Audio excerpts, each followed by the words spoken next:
Sarah Wilson is an art historian and curator at the Courtauld Institute of Art, where she is a professor of modern and contemporary art. Merci. She is the author of Picasso, Marx, and Socialist Realism in France, published in 2013, and Le Monde Visuel de la French Theory, Figurations, 1900 to 1968. In 2002, I'm so sorry, I misspoke. Sentences. She's the author of Le Monde Visuel de la French Theory, Figuration, published in 2018, and curator of several exhibitions, including Paris, Capitale des Arts, 1900 à 1968, which was in 2022 at the Royal Academy in London, and the Guggenheim Bilbao.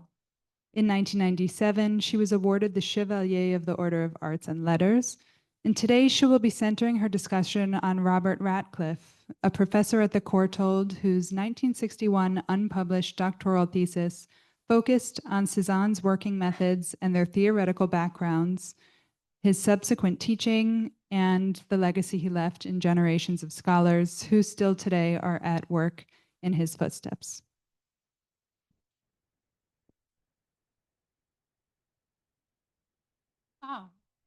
Alors, d'abord, un très grand merci. Je suis très honorée d'être ici. J'ai eu le plaisir de rencontrer M. Paul Cezanne ce matin. Je remercie Denis Coutinge. Oui. Sorry. C'est un lapsus classique parce que je suis très, très émue et j'ai trouvé toutes les interventions très émouvantes, extrêmement émouvantes. Et je remercie également toute l'équipe qui travaille au musée, qui travaille avec Denis, la Société Paul Cezanne et tout. Mais je vais vous dire pourquoi aujourd'hui je vais parler en anglais. C'est pour une raison exceptionnelle. Sinon, je vous aurais parlé bien sûr en français.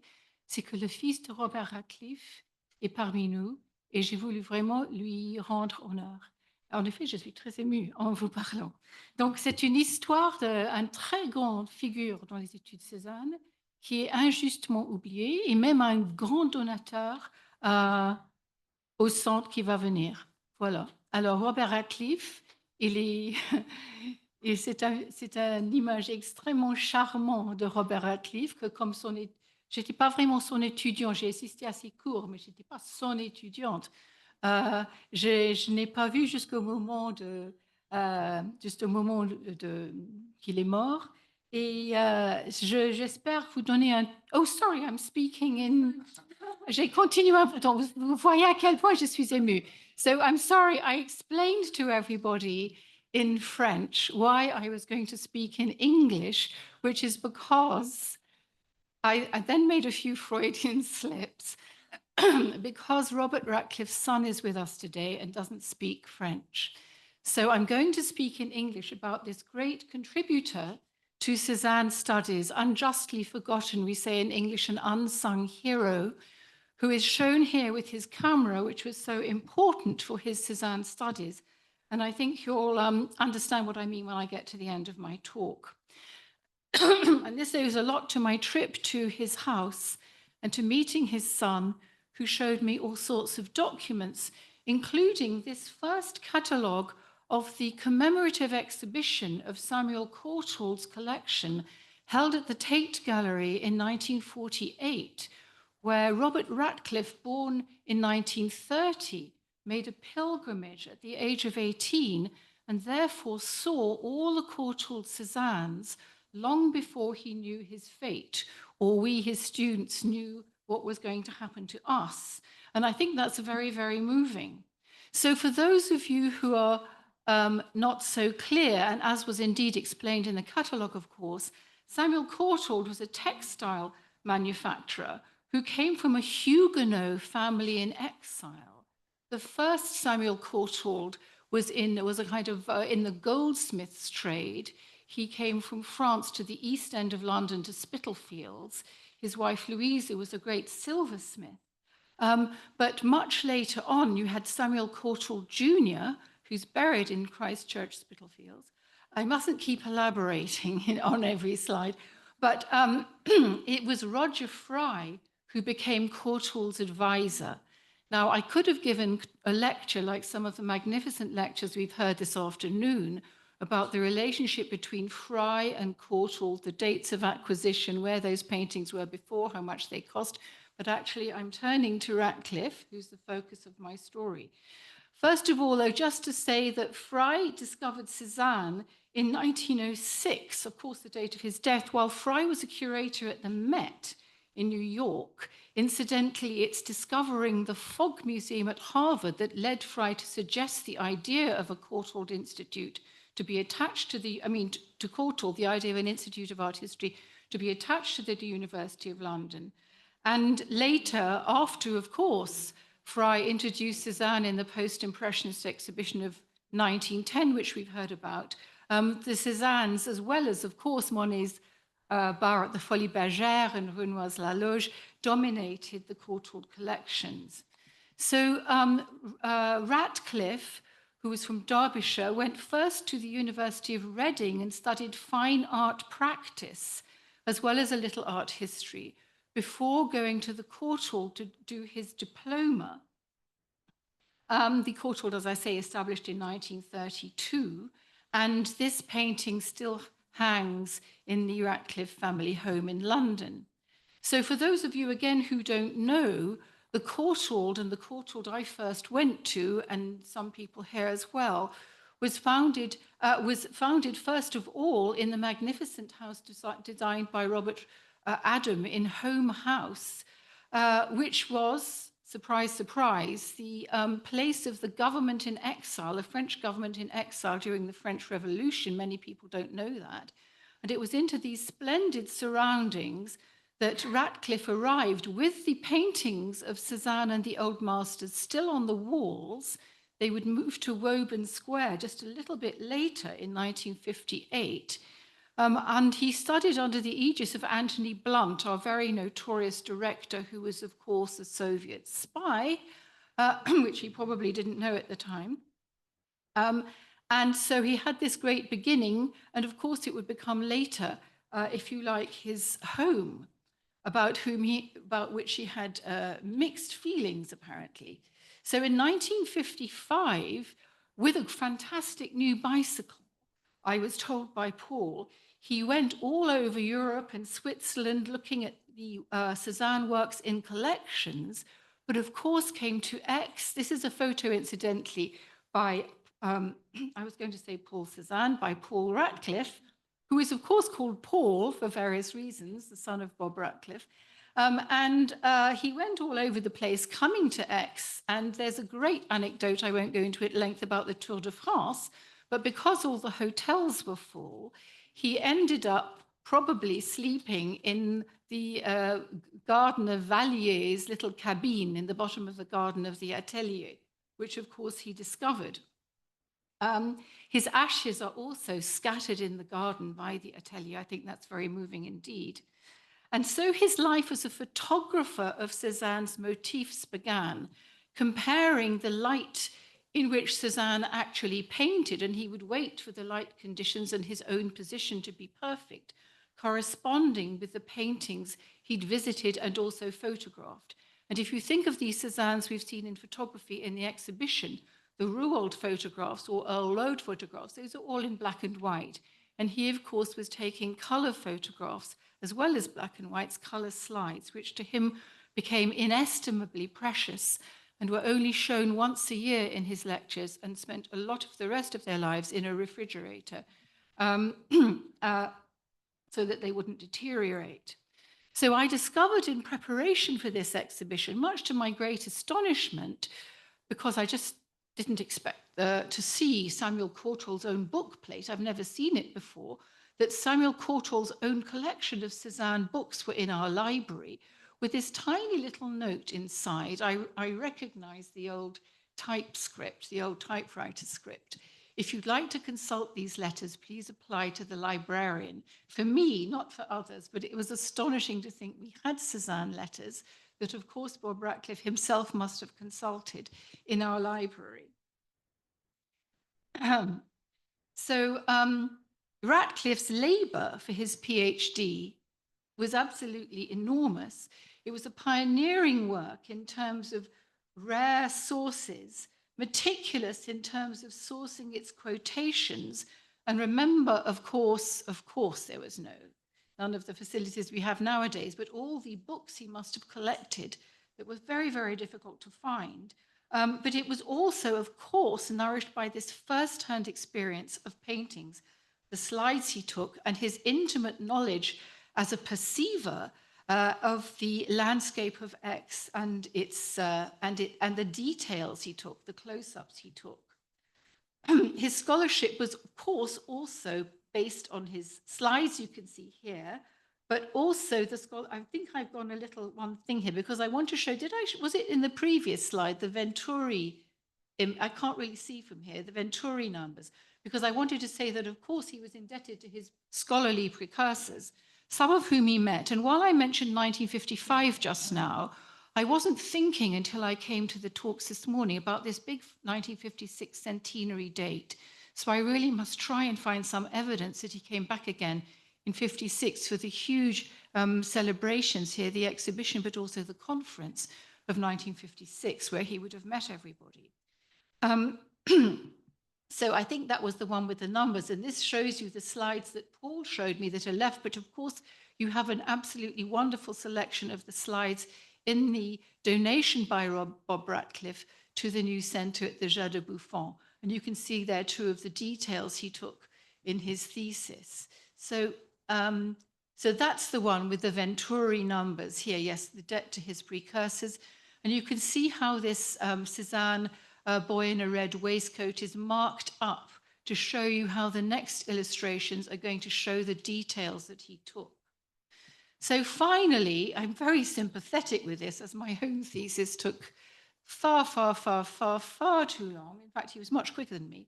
Cezanne's working methods and their theoretical backgrounds were submitted in December 1960, vivaed in 61, with Lawrence Gowing, who'd written his book on Cezanne, Exhibition of Painting by Cezanne, 1954, the year before the whole trip around the place, around Europe. Gowing was on the jury, and Paul Smith, who's also been invaluable, he's speaking tomorrow, he's the real Cezanne scholar.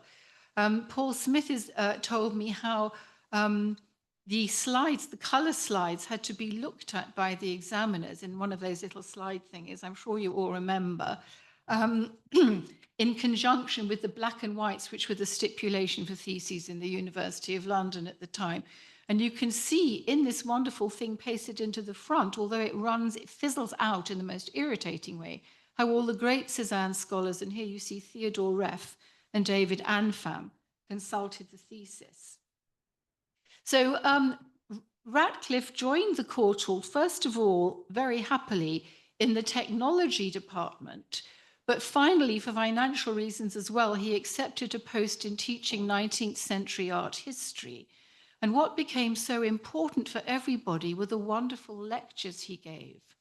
Now, he gave these lectures just once a year, again, using these slides that only saw the light of day once. There was a duplicate set in the slide library that we could use, but only once a year were these things let out. And of course, I can't give you 5 lectures in one, and I've got too much to say, but I just selected 1 or 2 highlights. For example, in conjunction with the Amour en Plâtre, I always call it Our Cupid, personally. In conjunction with Our Cupid, he wrote not only about the peculiarities, of course, of perceiving the work, which I've repeated a little bit in the Cezanne catalogue, and the idea of the contours, which as a myope myself, I found particularly riveting, but the logistics of photographing the focal length and how even the camera involved relates to actually the photographing of painting, something I'd never actually begun to think of in any way at all. These lectures were given to all the great Cezanne scholars, such as T.J. Clarke, John Elderfield, John House, Christopher Green, who supervised my thesis, Anthea Cullen, who wrote her book about Impressionist technique, Griselda Pollock. And after I went to them, just like the year after, Tamar Garb, Paul Smith, Joachim Pizarro, So the other thing I just thought I'd mention, because it was very difficult, and when people like John House said they went five times in 5 years to the lectures, we were all taking notes in the dark, including Ratcliffe pronouncing names in French we'd never heard of, and this sort of panic-stricken. I mean, we were not only enthralled, but panic-stricken, because it was so very difficult to follow if you didn't have a greater kind of access. I said, for illustrating the lac d'Annecy, that his lectures were not without humor, and not even knowing myself the name of the nearest village, which is where he stayed when he went to the lac d'Annecy, to position himself exactly at the place on the shore where Cezanne had painted lac d'Annecy. He spoke about the incredible restaurant that was one of the 16 best restaurants in France. What's this village's name? Père Truc in La Tailloire near Lake Annecy. So he actually made his students aware of the fact that he'd been there, he'd been on the spot, he recommended it to them if they wanted to get on their bikes themselves. And so he did, despite his, and it was funny because Bernard Blisten said to me this morning that the English are funny and strict. So he was not only being strict, but he did occasionally have the capacity to be funny in his lectures, although I don't remember them as extremely funny, but I thought this was a nice little highlight.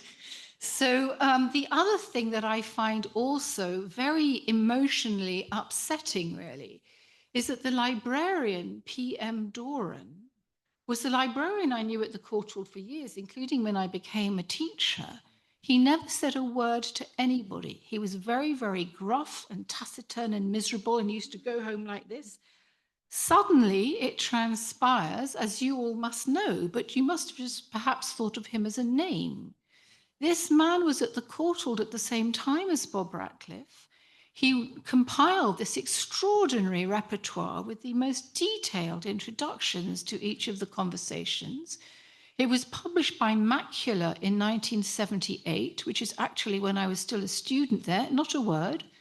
Then it was translated into German, into Italian. I don't know why it took till 2001, frankly, for it to be translated into English with the preface by Richard Schiff. And Paul Smith told me that they had a great respect for each other, but I would have thought they would be having tea with each other, exchanging excited news every day. But apparently, in this very peculiar institution at the time, this wasn't the case. So he is somebody who's part of this conversation, who's another unknown person I wanted to mention, and I can't even find a photo of him at all to bring him more to life. But I think that conjunction is very interesting. So, whoops, sorry, this has gone red. Oh, yes, well, alas.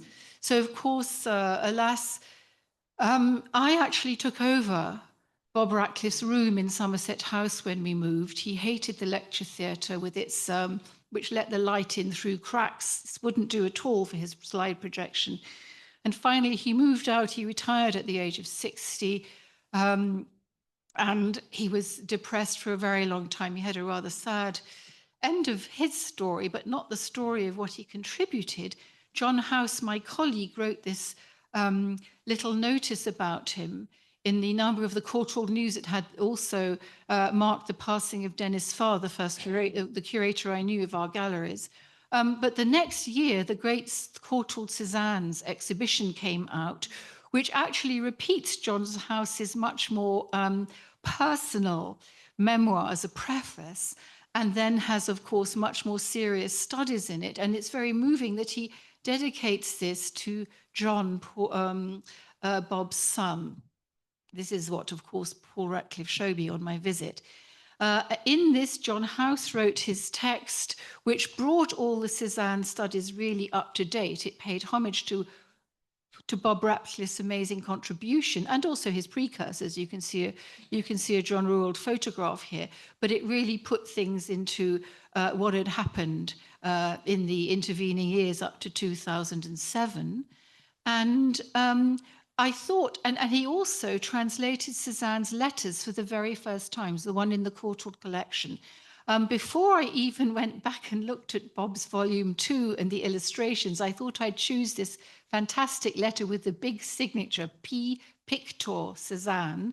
But the very last slide, the very last image compilation of photographs, 24 photographs, stuck in with glue on Bob Ratcliffe's volume 2 are these 24 signatures he took, arranged in chronological order, including that on Cezanne's own marriage certificate. So I think that's rather moving, actually. And the one in the letter adds a little extra. Oh, where have we gone? Sorry, here. So then one of the great revelations for me as well, because of this magical green baize door that unfortunately sometimes separates people in the teaching faculty from the gallery faculty, was the discovery of Elizabeth Reisner, who is really the technical heir to Ratcliffe in Cezanne studies, but who added to that 2008 study her own what's it called in French? It's inflectographie, and I can't remember what it's called in English. Where have we got to? What does it say there? I can't see. Anyway, it's like X-rays, but it's called infrarouge reflectography, I think. That's it, infrarouge reflectography. So she made lots and lots of discoveries, and really she took on that mantle. And of course, she said she'd read his thesis when she kindly sent me her thesis. And the title I remember here, but I'm going too fast, of her lecture is very, very beautiful. It's about transparency in Cezanne's watercolors. And I chose this slide as well from the 2008 catalogue, but showing you one of our most famous and most loved watercolors. Because of course, Cezanne's X is not only the outside X, but it's also the inside X. When it, in going further forward, of course, there's the great Cezanne Card Players exhibition in, is it 2011? 2011. And so rapidly after that, I think it's rather amazing, really, in terms of Courtauld studies, there was the Cezanne compilation of essays about the card players online. But what happens here is rather moving in a way. My lovely colleague Satish Padhyar, with whom I was very fond and all sorts of stories we share together, he edited it, but he came from UCL. He never knew Ratcliffe, neither did Gavin Parkinson, my surrealist colleague, neither did Charlotte DeMille, who through a most extraordinary coincidence is taking students around Cezanne's motifs in X and the great exhibitions this weekend and may be with us. I don't know if she's in the room, but this tradition continues. But what's coming up? Come on. Oh, yes. So then, so that's 2013. I'm just keeping a little chronology just to pay homage where homage is due. So finally, Elizabeth Reisner, 2015, publishes her PhD with more infrared reflectography and wonderful discoveries that Ratcliffe couldn't possibly have made.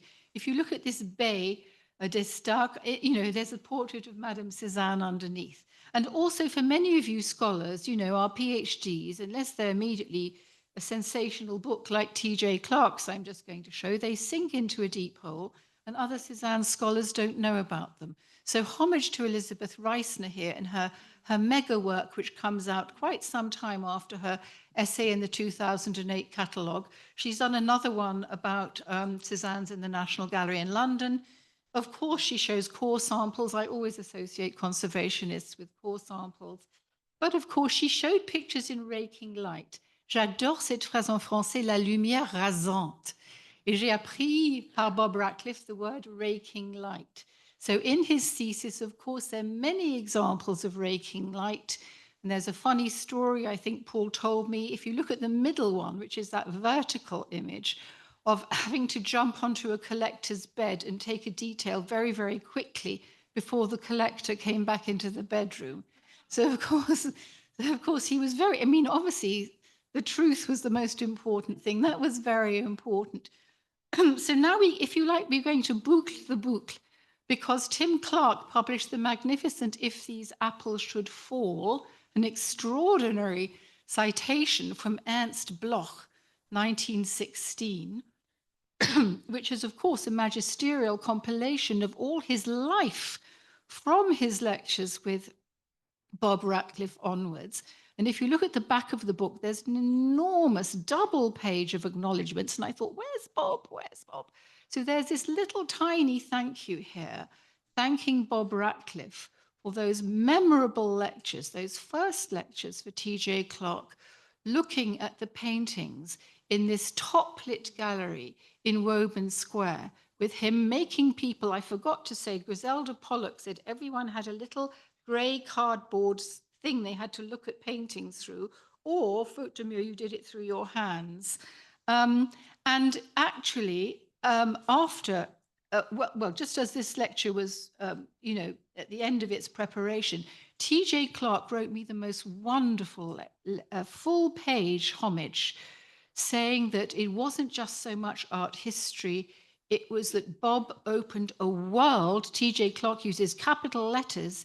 It was the world that was contained in his teaching that is so important. So at the, I'm not going to do what French literature teachers do, which is they always hand out photocopies at the beginning of their talks. I think that's a bit naff, really. I haven't done that. But at the back of the room is not only a list of all the publications of the great Cezanne scholars who went to Bob Ratcliffe's lectures, but also T.J. Clarke's extraordinary homage to Bob Ratcliffe in English, but I also translated into French for our French friends and colleagues, or people who prefer la francophonie. Some people are more francophone. So really, this has been a most extraordinary adventure where T.J. Clarke's recently published book takes us right back to that initiatory moment. And I wanted to say that it was in 2009 when the local paper in France spoke about the great donation that Paul Ratcliffe was going to give the foundation on his father's behalf, that the family came to see the Picasso and Cezanne exhibition, of course. This was the moment when I believe they brought the ashes to Aix. And as you can see, I'm saying here that Bob Ratcliffe was not only a magnificent Cezanne scholar and a great donator to the future Jardin de Buffon, which may indeed perhaps translate his thesis, updated with a little preface by Paul Smith, perhaps, who said he could change all the Venturi numbers, perhaps translate his very famous lectures with some preface, perhaps by Tim Clarke, but also he was a great gymnast, a dancer, a tennis player, as you can see here, and of course a great father. So I wanted to thank Paul Ratcliffe very sincerely for really helping me write this little tribute, and say to you all that, of course, the Courtauls in Somerset House, bought, thanks to Fry, by Samuel Courtauld, exhibited first as a group in 1948, as I showed you. They're waiting for your trip, and I'd like to thank all the people who helped me put this lecture together. Et merci aux écouteurs francophones.